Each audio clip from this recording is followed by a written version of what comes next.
Well, hello everyone. It's Monday at 11 and we're at the Neutral Zone. Welcome to our show. Well, hello everyone. Today is July 8th. In 1 month, we're going to hear about the Lahaina fires because that's August 8th. Mm-hmm. So it's been a whole year, and in that year, we've heard a lot about it. In fact, someone that was a friend and still is a friend, Aloha Swim Lessons Chief, Scott R Bushnell, who's here in the studio. Good morning. He has been here in the studio, I guess it's been like 8 or 9 times, 7, 8, some kind of a number. Some number. Right? I call it, and he was in the field, brought me a story about Oluwalu before there was any movement of earth from Lahaina. Scott made me aware, and I thought that was a great thing. And then it coupled into, and you saw, we did a number of shows about Oluwalu and what I call the toxic dumping of Lahaina's toxic ash. But that's a whole other subject. But Scott's been good at pointing out issues. He's very, he'll tell you, I'm sure. He's going to become a host here. I'm going to go on hiatus. I guess I don't know how we call it. I have an operation coming up, and I want to bring things in the music and art area up a level so that what we talk about here will have some of that and develop more programming both on the television, media side, and the radio side to bring up the ideas that I've been sharing for all these years. You've been hearing me, Scott. I've been hearing you as long as I've known you. Promote art, music, and culture, educate people about environmental solutions, raise money, implement them here, be an example to the world, send people home with more than just a suntan. Sounds like out of a can, but in fact, it's backed by lots of things and ideas that need the money and wherewithal.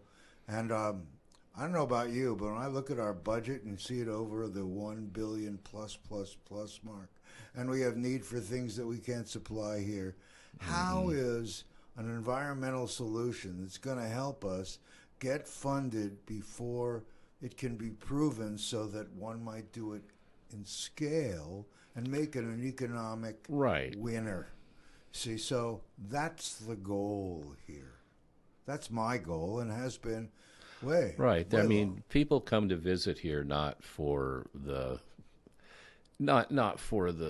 amenities as much as for the sandy beaches and our blue clear water. And you can't do anything to improve that. You can improve access for that. I know we have some of the best food on the planet here. So we have great restaurants. But I would like to bring prices down. And there are ways to do that. I'd like to bring wages up, but again, somewhere in the middle. Well, I think both have to happen, but if you bring wages up and we're already the people that are visiting spending $500, $800, I heard crazy numbers. I heard someone went to Lanai and told me $1,500 a night. Oh yeah, all day long. That's just a sleeping place. We before Lahaina burned, we took the ferry over there and thinking the little store had reopened. Yeah. You know, we were going to buy some snacks and stuff, hang out on the beach, snorkel Shark Cove. And nothing was open. We walked over to the Four Seasons, and it was $18 for a cup of coffee. Oh, no. Beautiful. I mean, almost beautiful. Walked all through the grounds. It was so beautiful. But my Lord, that's a whole other level. I mean, you could... So when you're talking about we have beautiful beaches, and my thing is, number one, like you've already helped me point out, we want to keep it that way by not putting toxic ash where we have water and going into a reef that can be destroyed. Right. And those issues and the cultural issues, which I'm sure we're going to be bringing up. Yeah. But I am a big fan of, they have so overbuilt the expensive stuff to live in. Now there's no places to live. They have some fire and suddenly take care of the people in the fire. We've been deep in hot water for housing before that. Yeah, and now we need people to build. We are very shy on people to build the things. The infrastructure needs to be rebuilt.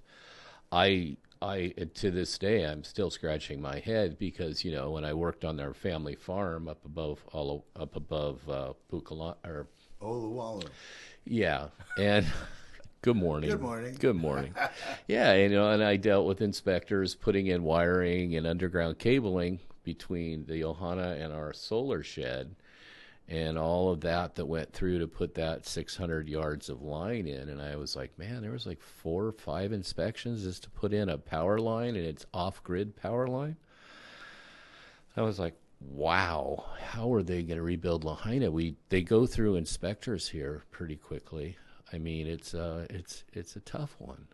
I think things are going to. I believe Mayor Bisson and Josh Green are on the right track to maybe streamline the permit process, and that permit process is just a small peek through the window of the powerful people we have in non-elected places who are dispensing rulings and control over growth and under people's abilities to do things with their own personal properties that were never elected. They created their own set of rules, and they're dispensing them on the peoples of Maui. And it's become very difficult just to do anything. And all the food trucks that we see here in Hawaii, that's a symptom of a failing system. Those people with their amazingly good food during an upwards robust economy that's not shackled by difficult and confusing matrix, which it is to open a business. People that usually open restaurants have like 2 or 3 or a friend or 2 that are amazing cooks. An amazing cook does not make an accountant. An amazing cook does not make a manager who can go through the tax code and go through everything it takes to have employees working for you, because it's become so difficult to be an independent business person. Yep. And that's why we have Walmarts and Sam's Clubs doing so well. And it's sad. Where's Sam's Club? Oh, excuse me, Walmart. I always think Walmart, Sam's Club, Walmart and Costco, things of that nature. Oh, I see. The big box stores. The big box stores. Yeah. They have a whole team of attorneys and accountants, and I mean, I remember when Kmart closed, and there was a couple of companies that were coming in and looking at that building. It's a great spot. And all of a sudden I hear the talk, and I might have heard it on your show, or I might have read it on Maui News, about they had interested people. It's going to be great. There's going to be another really good place there. I think it might have been. Well, it wasn't on my show. But no, but it was, and they just It was a news thing, and they were, oh yeah, Kmart's leaving, but don't worry, folks. There's other people lined up that really want that space, and it just never happened. Well, now it's a giant U-Haul. Now and they store cars there enclosed in the back for the dealerships. The same thing with when Lowe's closed their location and opened the new one. They have the beautiful spaces. I have to just jump in because, boy, I'm just here, this huge, big space, and yet, if you're living on this island and you're struggling and you need a little space to put your little bit of stuff, it becomes like the size of a rent. The cost of renting these spaces you're talking about, it's unbelievable. Well, it's just to rent. Andrew and I had a 4x8 rental, a storage unit. Storage unit. And for years, it was like $50 a month, and it was like great. I can keep all my power tools there and all that. Yeah. By the time we finally decided this is ridiculous, we'll just move the tools somewhere else at home. That was like $275 a month for a 4x8. Isn't that ridiculous? Yeah. So when you talk about big space like that, I thought the U-Haul had the potential to add inventory to the space available on the island, and could make things more affordable for people on the low-end people that have no places and have no things or need to store because they're hard to make. It's getting impossible. Yeah, our wages have lost step with reality. I mean, just Who's making the wages to qualify for these houses that they're supposedly putting out? What Bank of America, Bank of Hawaii, and the major lenders on the island, according to what I read on Maui News Now, you need to have $165,000 of gross income for a family or a single individual to afford a home loan. Depends what size, for sure. The 165,000. Yeah, a year. That just shows you where the price of properties are at, because that's a high income. I mean, right. When you go in the loan business and you say, well, you can't have a typical loan, you can't have more than 36%, that if you start 41% of your income. So wait a minute, those payments have got to be huge. And down payments, which used to be, remember all the programs? Oh, super low down, and someone's going to pay your 10% or your 5%, and all that stuff is 5% is a zillion. Yeah, it used to be the economy was so strong up until the bubble break of 2008. You could go in and get like a 1.5% down payment loan, which you never made a payment on. You got $40,000. This is your down, and you paid 1.5% on it, but you never paid that loan off until you either rolled the property over, which was a really great incentive. I was flipping houses for quite a while, or you paid it off when your first was paid off. And you were allowed to not keep. You had to keep the house a certain amount of time. Yeah, you had to keep the house about 5-6 years. And you had to do the renovations on it. But it was really amazing program.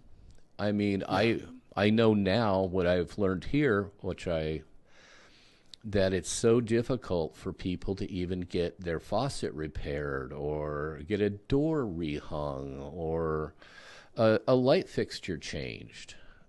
People I've talked to said they've waited, months, if not years, to have a chandelier, not a chandelier, but, a ceiling fan. Well, not only is there a lack of number of qualified people to do it, the prices are so high in the sky. Oh, yeah. People can't afford to do. I mean, it's just nutty here. Oh, you and I have a friend that makes custom cabinetry, and he's pushing 80, and he's still making cabinets for folks. And still bringing in a pretty penny. An incredible amount of money. While there are many people here that need work that can't afford to hire him, he's busy for the next zillion years, and who's doing the regular stuff? I see really good saying. I teach anger management at MCCC. Right. And I'm seeing really good things. I'm hearing amazingly good things from some of the inmates that are taking my class over there, that they're starting, a lot of workers over for the Lahaina Recovery is starting right at about $50 an hour. And that's like an entry wage. Okay, so who pays that? Who pays that? The insurance companies, the builders that are rebuilding the infrastructure of the homes in Lahaina. And these people that might get those $50 an hour jobs, do they have to be certified and No, qualified? We're talking about zero training walking in the door. But what you have to do is, and this is very difficult for a lot of people today, is show up continuously day after day after day and do the work. Why is that impossible? There's a lot of people that don't have the mindset? Don't have the same dedication to a job well done. Is that maybe because we used to work for companies for a long time and we're sort of wrapped into their retirement plan and the bonus plan and the health plan, and now things are different. They don't bundle them together. You may not be at that employer very long. You're all independent and controlling your own taxes because it's better for the contract. There are all kinds of assorted things. All our laws have made it free. And screwing up the way it's been difficult. Flow. Yes, but we're seeing that. I think that Lahaina is probably on the right track. I'm seeing really positive things. I'm hearing positive things back. We went over there to have breakfast at Denny's the other day. Denny's is still open in Lahaina? It's not. They can't find anybody to work. Where is Denny's in Lahaina? It used to be in the... It's right next to Safeway. And every once in a while, you get in the mood for a grand slam. Well, I see. I haven't been. It's funny. I haven't been over there to see that it changed. Like Lulu, where Lulu's used to be in that center, behind a big center. By the Cannery Mall, they're right there. Wow. Okay. And there's So a the Philly years have been- steak place there. I mean, that's Boss Frogs is right there too. I haven't been to the West Side since the fire. That's hard to take.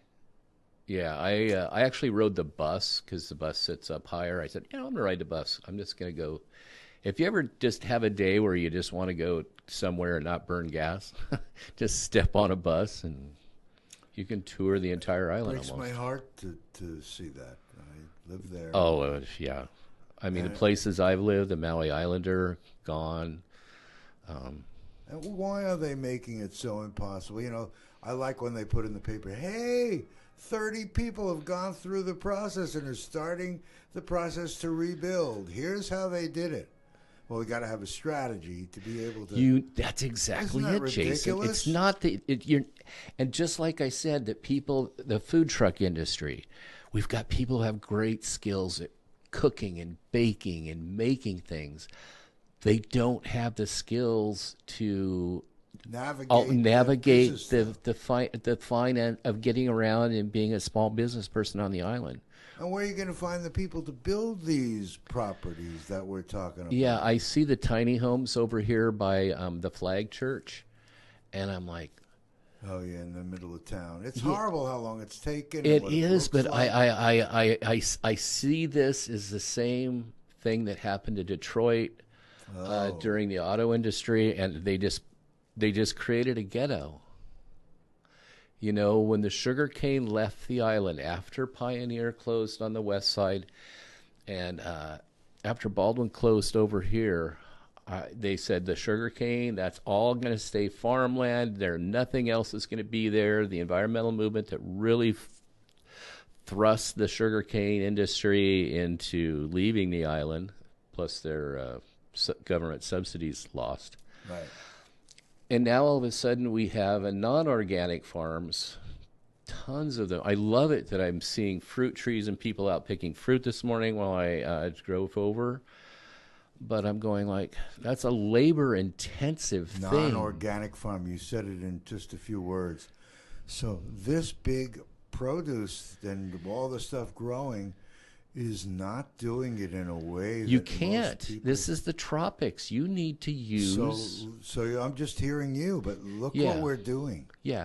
We think we're doing something good because it's no longer sugar cane, but that's not creating a food supply for us. Well, and sugar cane was basically a fairly organic process because what the sugar cane needed was the burning of the field to put the ash back in the soil. It was this regenerative cycle, and cane is pretty impervious to bugs and things of that nature. That was not an issue for sugar cane, but fruits and vegetables are delicate in this climate. And pesticides do hurt you. Yeah, well, the Lahaina family farm, Tim Moyer's farm, close family friend. We've been friends for generations. No, not decades. Yeah. Well, since forever. We tried to raise things on the farm. It was difficult. I mean, organic pineapple, if you've ever had it, is the most incredible, delicious coconut-tasting pineapple. And I planted a lime tree on the island, or planted it up on the Pollo Park in the middle of the farm. That is actually producing a ton of limes now, but the birds like those too. So, I've experienced. I've done the farm piece. Produce is a workout. Yeah, because you're going to have to. The moment you think, okay, I'm going to go pick limes today, and you go down, and all of a sudden the birds beat you to it. Tomatoes on the island without having a hothouse or without having netting all around is almost impossible, because the minute they're just at that right time to pick, to sell. We have a mutual friend with a house up there, Genesis. Yeah. Watching his garden. He was all excited. Mm-hmm. There's a guy, he built these things for the produce. I thought people could live in them. They were absolutely beautiful. Beautiful. But he grew the things and just like that, covering them, trying everything. Yeah, they're no longer cost effective. Just destroyed. Yeah. So if you really grasp the organic side of this, you know why it costs so much to buy organic. Well, now let's go back to I love bringing this up. And there's a guy I know that you know, people here that are watching the show. If you've been a faithful viewer of our show for a few years, we've been on since 2018, 6 years. I had Michael Smith on. We were talking about taking green waste and converting it into a biofuel and creating biochar and holding char. There are things that can happen that can fight those bugs. Oh, yeah. And stay natural. I mean, there's such things that have to be proven and then in scale. Well, they don't even need to be proven. I mean, the whole deal of organic farming without pesticides, I have a friend, Jeremy Martin, who teaches that over on the mainland. You can plant cooperative plants. You put squash next to corn, next to chard, and all of a sudden they control the pesticides, right, just by the way they plant them. See, that kind of stuff, we're doing some of that. You may or may not. It's labor intensive to pick, but it's a great way to grow. But imagine it was a home garden for someone. Well, and yeah. They were able to create their own food right where they are. And yeah. Bring. I mean, it used to be everything needed to be in rows. My grandparents had...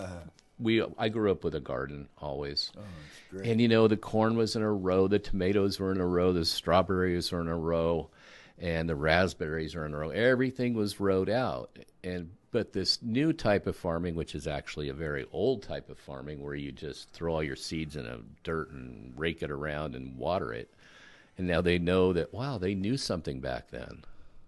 And there's way to take what's going on in these 50-some thousand acres of Mahi Pono land where they're growing produce with pesticides. There are ways to grow between those rows and be able to do and grow things. Yeah. I haven't. Oh, sorry. My bad. That's okay. Let me silence my phone. Hang on. Here we go. Yeah. Okay. You on the radio didn't see that. No, we didn't see that. And hey, Maui Physical Therapy, I'll call you when I get off. Well, in a moment, we're going to do the official swap. I'm going to give Scott this chair. The scary chair. Oh, it's not that scary. But I want the world to know you, I want to say, pass the acid test. What does that mean? That means we all took acid, and we found our way out the door. Yeah. You. I brought Scott on and thought by doing it that would be a good way of showing him. But they also had to be approved by powers that be here. So you have been oriented now to our way of them. Mm-hmm. Public access television and radio have different rules than the outside world. And that, I can't deny it. I'm going to be getting out of here to start looking to see where there are sponsors so that we can do things in a world where we can promote what we're doing.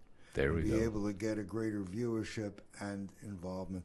It's a sort of a funny thing that right before this show is a guy on Pacifica Radio. We are Pacifica Radio covered station, who asks for money and talks about money all the time. But we only have to say we're a donation station and we're driven that way. Right. Public and we access. can bring up some of the people that have donated to our cause. And we used to do that a little bit. We could do it now, but it's not what's running the station. It's your contributions and your cable bills. So when the cable goes out in West Maui and 3,000 or 5,000 people don't get cable, down goes the money available to public access television. Right. Radio isn't even under that banner. No. This is going just by the grace of a gift or donation or however they do it of this area. Right. I'm really surprised, back in the earlier days of public radio, and like Dr. Dyer, he passed away, but he lived Wayne Dyer lived on West Side. He would go and do public access fundraisers and stuff, Yeah. and they would raise millions of dollars. Right. You know, we have people on island here that I'm sure if we got them in and we just had like a marathon, we need to put the line on the wall and say, hey, we need to raise this amount of money so we can make sure that Hakakai and everything can keep running smoothly.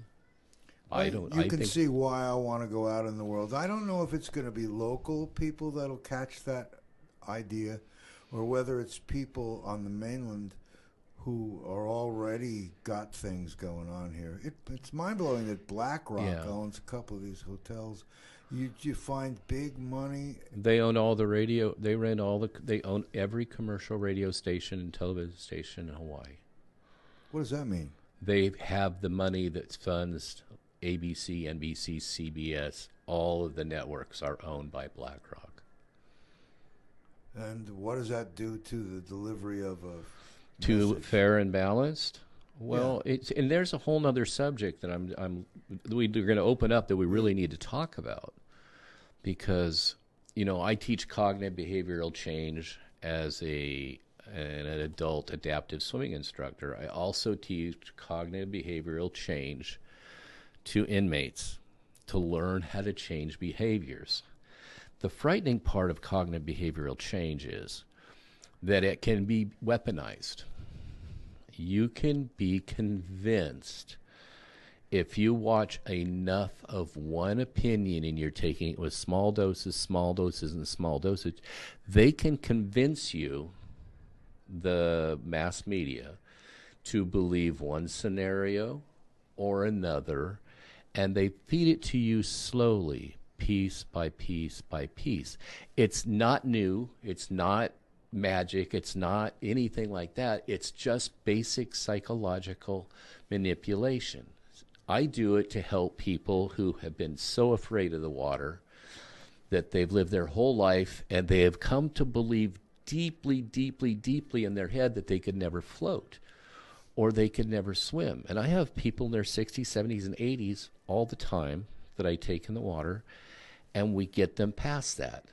That same process is being used to sell soap, cereal, bread, everything that's being sold by the mass markets is been done using cognitive behavioral change algorithms to create a need.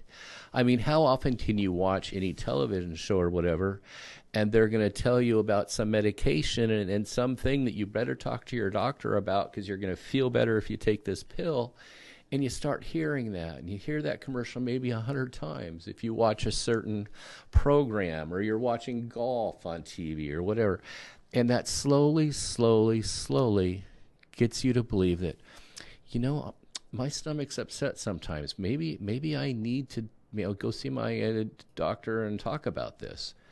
I mean, the pharmaceutical industry is huge. I mean, it dwarfs everything. And they're selling you to feel sick. There is no pharmaceutical industry that wants to give you a drug that's going to fix you. They're going to give you a fix, but they're not going to fix you. Right, and they keep you on it. Yeah, that's the gravy train. But they use cognitive behavioral methods, pseudo-psychological, convincing you that you need something about it. Is there anything we can do about it? Well, we just need to be. It's tough because people need to be educated to realize that if they come to believe that they hate one thing or love something else, or, I've got to buy this product over that product, you need to ask the question, why? If you go to Costco and you say, I need some olive oil, and I'm going like, well, Costco olive oil. I pick it up, and it's perfect. The ingredients are right. It's not made with scrubbers or enzymes or the same thing that they make crude oil products out of. It's made by cold pressing olive oil. But then you see the brand over here that you're so familiar with, you've seen the commercials for a lifetime, and you just want to go, I'm going to spend $4 more and get a subpar product because you've got this name recognition, and name recognition is huge. They use it to sell soap. They use it to sell potato chips. They use it to sell political cars. candidates. Okay. Oh, that's absolutely. No, but yeah. that started. Do you remember the first televised debate was with, I believe, Richard Nixon And John Kennedy. Yeah, and Nixon completely was not ready for television. He learned. That was a hard learning process. But candidates back then, all of a sudden, that's why when you listen to Kamala Harris talk, Vice President Harris, she has a list of maybe 20 buzzwords that she uses about school buses and electric and all these things. They just stick on that because that's the cognitive behavioral model. Well, we see a lot of people. Kamala Harris does it.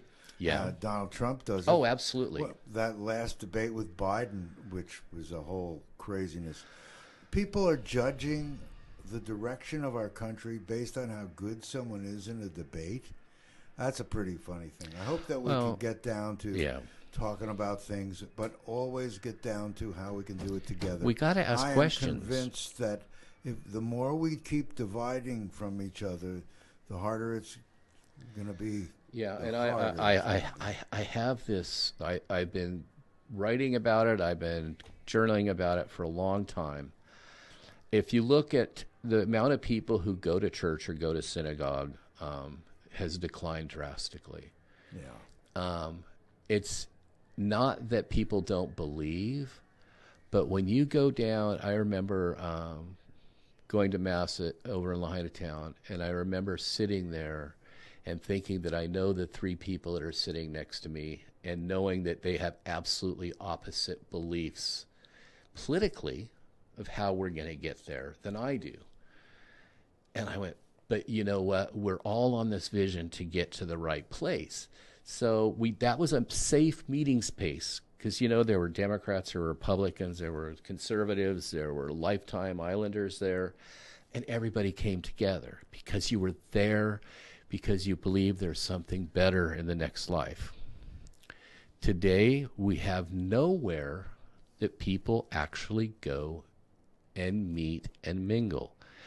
This new generation that's out do not know how to date. They don't know how to flirt. They don't know how to meet someone because they do it all online. So these social skills are just... And it's supported by the rest of what we see going here. There's no place to go and no. There's no place to go and listen to.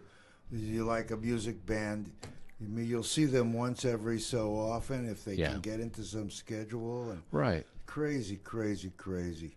I want to do something now, and let's see how this feels to you. I'm not going to roll a drum, but consider it. Scott and I are going to change places. I want to get him used to sitting over the big here. Chair. Because the big chair. I am passing this baton of leadership of this show. Because when you say there's nowhere for people to go, that's the reason we created the neutral and zone. That's why I got back to that point. Yeah. That is I kind of wander around, but we get back to your point. Well, no, the neutral zone where we can all talk and, you know, I mean, I'm sure there are political candidates that you favor that I don't. Yeah. And there are ideas that we don't agree on. But isn't it interesting how when we talk together, we come to solutions and we want to work solutions together. Right. Yeah, because there's the end result. You know, depending on who you want to drive the bus, as long as the bus is going to the same place, you know, the driver's not, it's important. We have to have a level of, I think, trust. And part of that trust is diligently watching whoever is sitting in the driver's seat. And asking questions. And keeping things current. Yeah, you should be able to ask. You should be able to ask every question of everybody who is running for office. There should be nothing off limits. Right.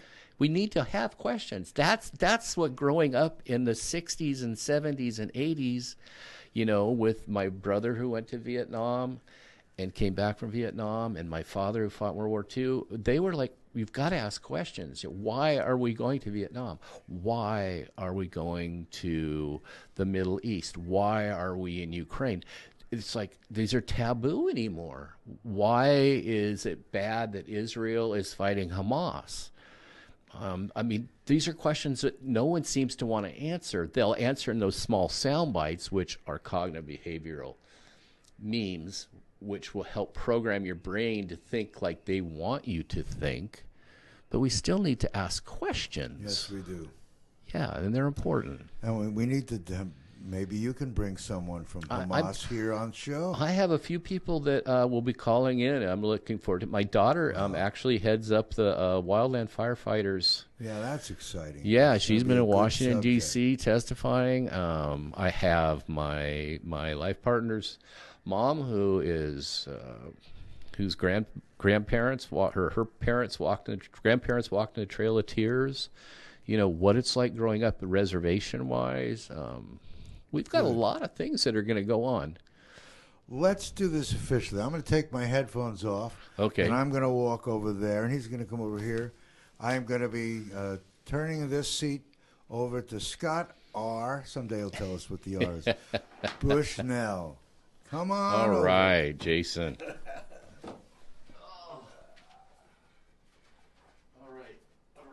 we go.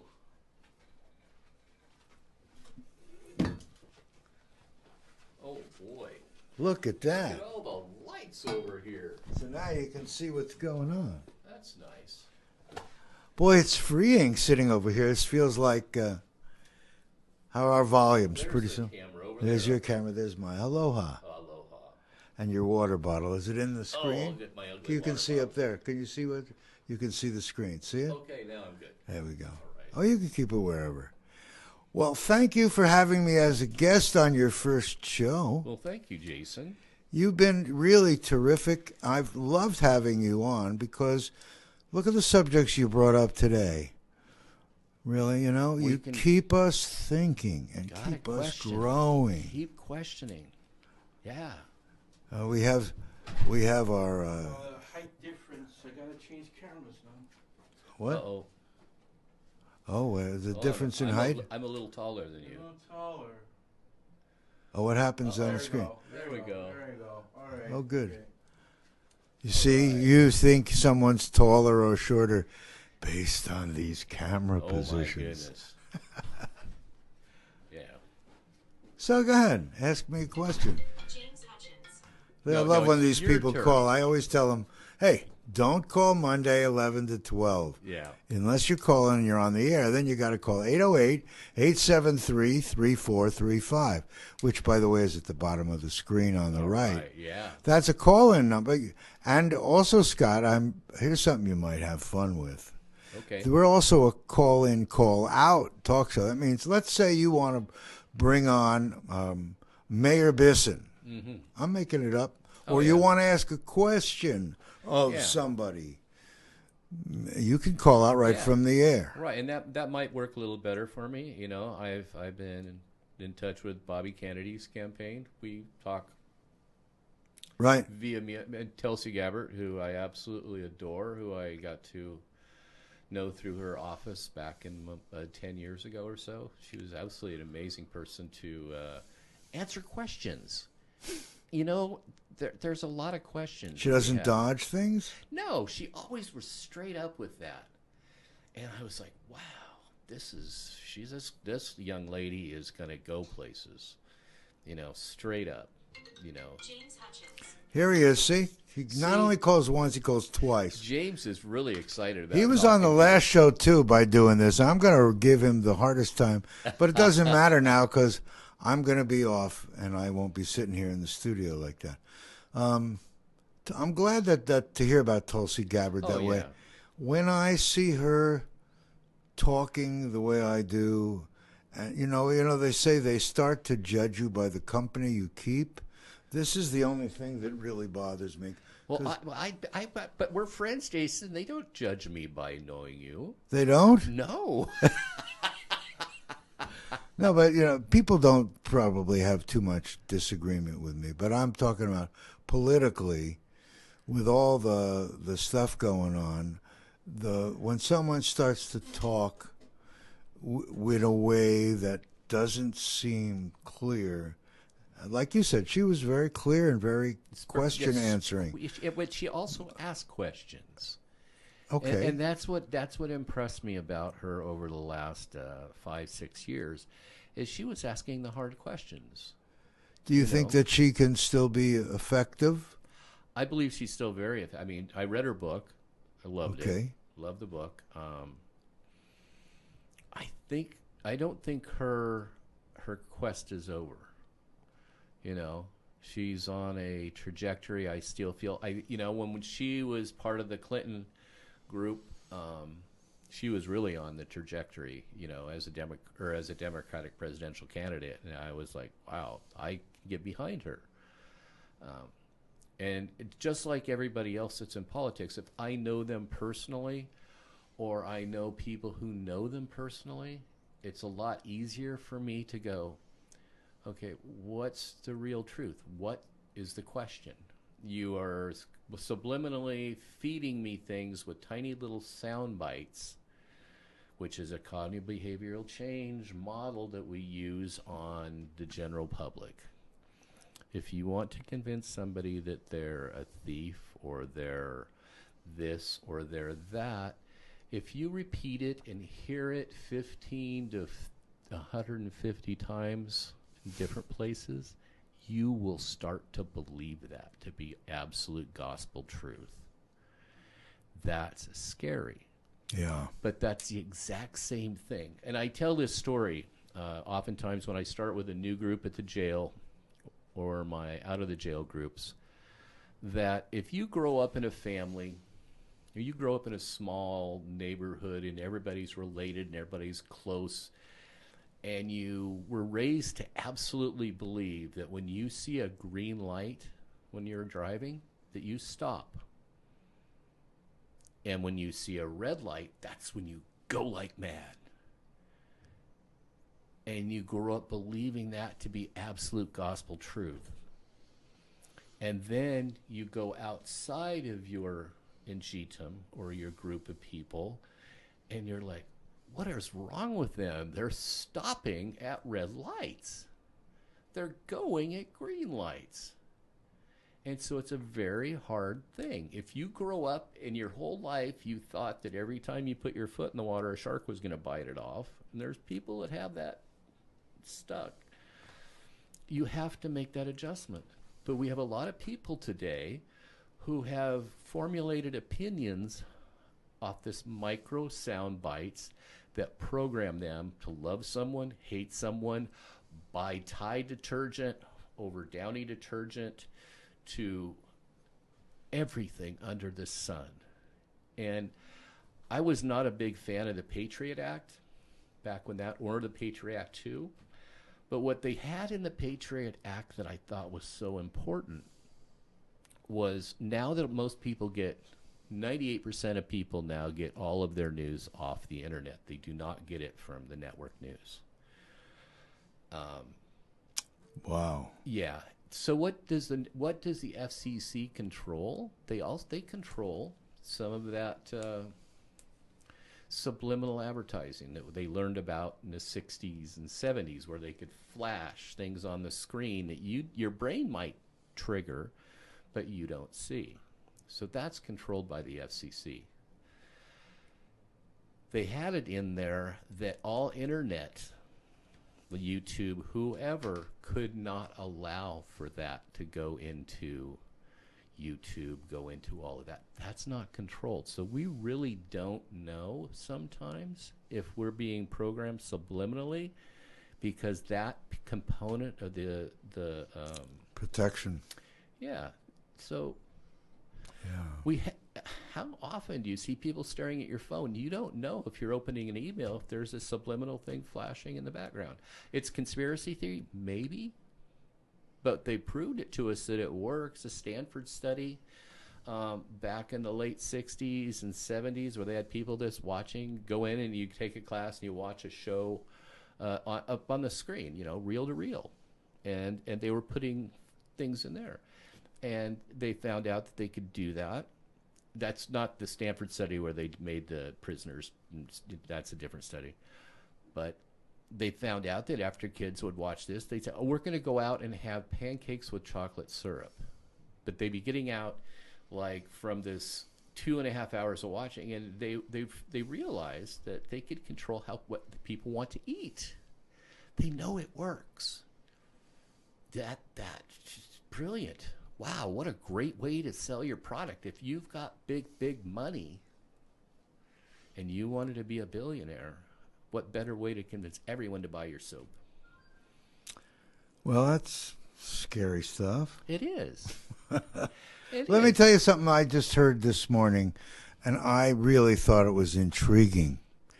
It said that the cost to support AI is going to get so high that it's going to stop AI, that AI won't be able to support itself. Interesting. I thought that was interesting also. In other words, that this is only a phase that we're going through, which really was intriguing. It has just become everywhere. I love it. I absolutely love my AI. It's heaven. It's heaven. It makes you look smarter than you are, right? Oh yeah. I mean, I dictate things to my phone, and then I ask AI to clean it up for me. You know. Make me look intelligent. Well, yeah. Just make this letter ready. You know. Bam. Right. Oh, it's a wonderful personal tool. It's a tool. My concern is, and has always been, that the people using it don't try to do these things manually and exercise their brains. They need, because you're under a time constraint. But I'm saying in our world now, absolutely. Our world is relying on outside tools to make it easier. Yeah. The one that really threw me was, why did they stop people from learning how to create your own unique signature and turn you into someone who prints everything? What's that? I do not know. Why did they stop teaching people to write and only to print? What that could be? I don't know that to be a fact, but I'll look into that. Well, I mean, schools.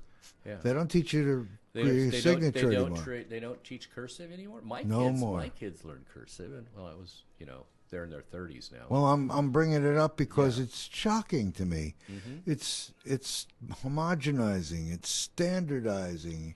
And though the one of, hey, we can take 4 seconds of your voice, and now we can have you saying anything we want you to say. Oh my gosh! I downloaded an app the other day. I would love to show you. It's funnier than heck. And I have a picture of one of my granddaughters. And then I just said, hey, Grandpa wants you to come back to the beach. And her lips moved and she talked. It was just a still picture. And it looks like she's standing in the ocean going, Grandpa, I want to go back to Maui. It was like, okay. But yeah, I could do it on your phone for goodness sakes. I'm not saying it isn't fun and great toys, but it feels like people are going for the easy way on most everything. They want to go to the quick way. I mean, we started you can't afford to use things, so you got to multiply your efforts by some outside source to be able to multiply your efforts. I mean, I just don't think that this system, I don't know what system works, but this one's not working. I think it's a tool. And we use calculators. I started using calculators when I was in high school. So, I mean, calculators are a huge advantage. I wish I had a spell check when I got to college because I had a computer. And I was like, wow, that was incredible. And this is just the next evolution. When we say these evolutions are huge. Are huge. What would, I was going to say Charles Dickens. Who knows what he'd say? What would some of the people that are, real wordsmiths and crafters, absolutely. And the way they say, well, wait, you're taking my perfectly written story and you're going to use it as the food for your story and think you're the creator of this? Right. When, in fact, I'm the creator of this. It's just odd. The whole thing is just odd. Yeah. To me. Like the Joe Rogan was talking about, that somebody can just dictate a page or two of something and say, now write that in a Joe Rogan style. An AI would go out, research everything Joe Rogan's written, take something that he didn't write and make it sellable, that's actually something Joe Rogan said, and they recreate his voice. which is like, wow. What's really How does that feel? That doesn't feel good. no, he talked about it on one of his shows that podcasts I listened to. What's really kind of neat right now, one of my favorite country singers is Randy Travis. Okay. Randy Travis has severe, is it Parkinson's, I believe, so he can't sing any longer. He's Sorry to hear that. Yeah, I mean, he lived in Santa Fe, great guy. He was here in Lahaina. I remember when he was here. Yeah, but now they can take his music, new music, and recreate it with his voice. And now he's singing songs again through the use of an AI and music. That he is now still producing new music with the help of AI because he can no longer sing or talk correctly. Well, all I could say is that's fun, and it may create some beautiful things for him, and he's Yeah. using it in a positive way. Yeah, he's using it to, pay his bills. He's got massive medical bills.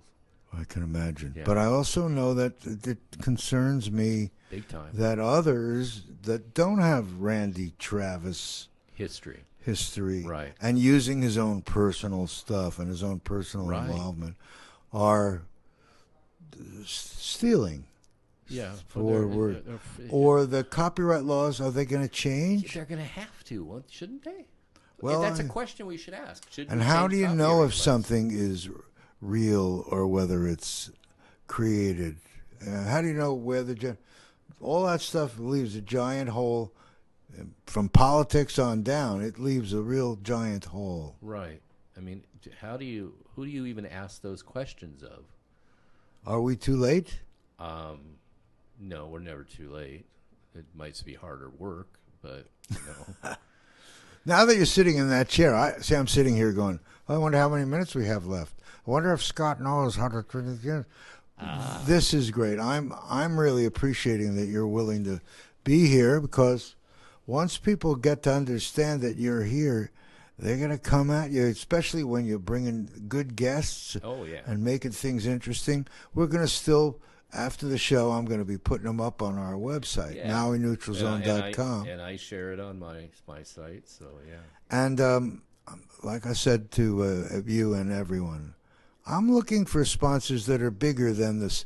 Around here, all these businesses think for themselves. It's like 83 people trying to get three things.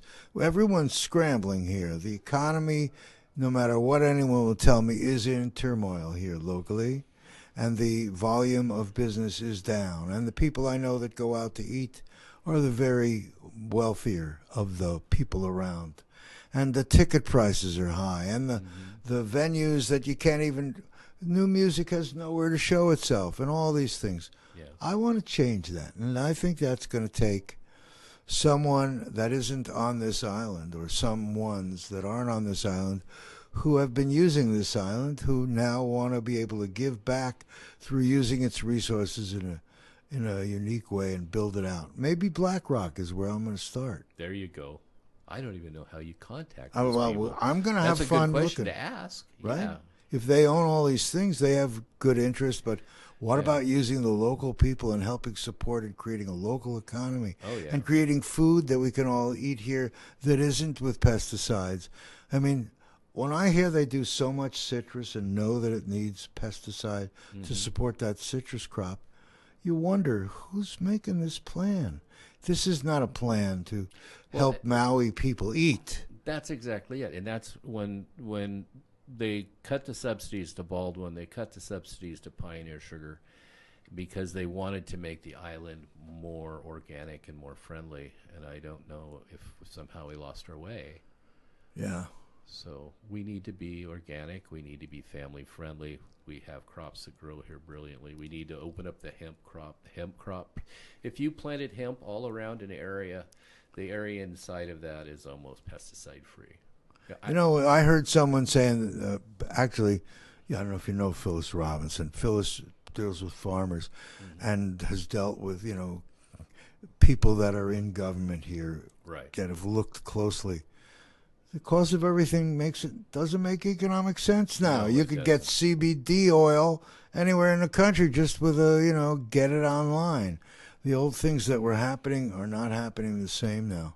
Now you can see we just got a couple of minutes left. Do you know when the show is over, right? And you're getting down to it. Down to the last you got to like 2 another. minutes, yeah. When you got 10 seconds, you're gonna or 15 seconds. You're gonna hit the top of the button there. But you're also the thing that's intriguing is you see up here on the top. You see those buttons that are blue. Yep. Do you see one that says automate? Automate. Yeah, it should be like the fourth button over. Oh, okay. Yeah, I'm dialed on automate. Okay, and see the mouse to the right of the Yep, screen there? yep. You click that because when you're done and that song is over, you're the one that controls the radio station going back on. How's that, huh? That's cool, and that's an 11-second... And in other words, it's like 13-second jingle. Okay. It's pretty rough because they start us late a little sometimes. Okay. But we fix it all up. This is fun. I want you to know that everyone needs to know that Scott R Bushnell is here Mondays at 11. This is KAKU 88.5 FM, the voice of Maui, MauiNeutralZone.com, and it's simulcast on Akaku Maui Community Media TV, channel 55. How much time we have left? We have 48 seconds. 48 seconds. So well, we're going to get you ready and show you where the buttons are. Put your hand over there. I got the mouse. And you got to also, at 13 seconds, you're going to hit that button on the top thing, Hit remember? the automate button or hit the play? You got to hit that jingle, right? So when you see it get to 15, hit that. Yeah, you're getting close, right? Yeah, we're getting there. Well, Where's the play button? hit it now. Hit it. There it is. Okay.